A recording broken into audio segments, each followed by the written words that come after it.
Bonjour à tous et à toutes, j'espère que vous allez bien, moi ça va. Aujourd'hui on se retrouve pour parler d'un mythe. Ce mythe parle de la cigarette électronique qui procure de l'eau à l'intérieur de nos poumons. Alors je n'ai pas de preuves concrètes à ce sujet, donc ça sera à prendre ou à laisser.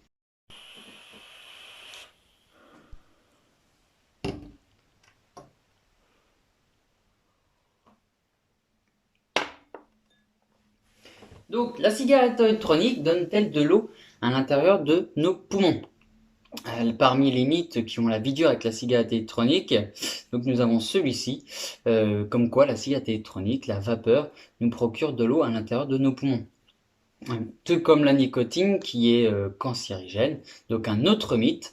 Je ferai une vidéo dessus plus tard. Donc la cigarette électronique ne procure pas d'eau à l'intérieur de nos poumons. Je m'explique.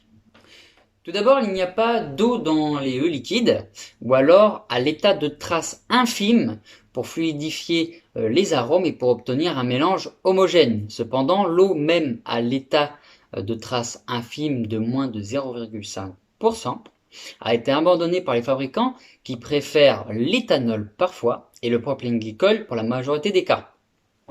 Quand votre résistance est en contact avec le liquide et que celle-ci chauffe, eh bien, va passer à l'état gazeux, qui va se transformer donc en aérosol. Mais pas en vapeur, pas tout de suite. Notons au passage que le propylène glycol et la glycérine végétale sont des molécules idéales pour l'inhalation car ils forment un aérosol non toxique. La vapeur se forme lorsque cet aérosol entre en contact avec l'eau qui est naturellement présente à l'intérieur de notre corps et également sous forme de vapeur. La preuve est assez facile à démontrer puisque lorsque nous soufflons de l'air en hiver par le grand froid, c'est bien de la vapeur d'eau que nous dégageons de nos poumons.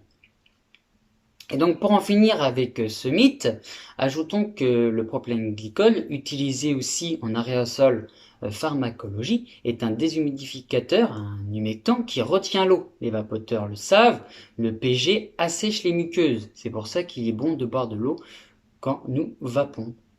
Donc pour cette conclusion, la cigarette électronique ne donne pas d'eau à l'intérieur de nos poumons, c'est plutôt le contraire qui se produit. À noter néanmoins, elle y laisse de la graisse à petite quantité, moins dangereuse que le tabac, qui je vous rappelle laisse des traces de goudron à l'intérieur de nos poumons. Alors n'ayez crainte, l'AVG est évacué par notre corps naturellement, donc par l'urine, la transpiration et les muqueuses, etc. Et vous, avez-vous déjà entendu cette réflexion autour de vous? Comment vous y avez répondu? Dites-le moi dans les commentaires, je vous fais des très gros bisous masculins et à très bientôt sur l'astucieux.app.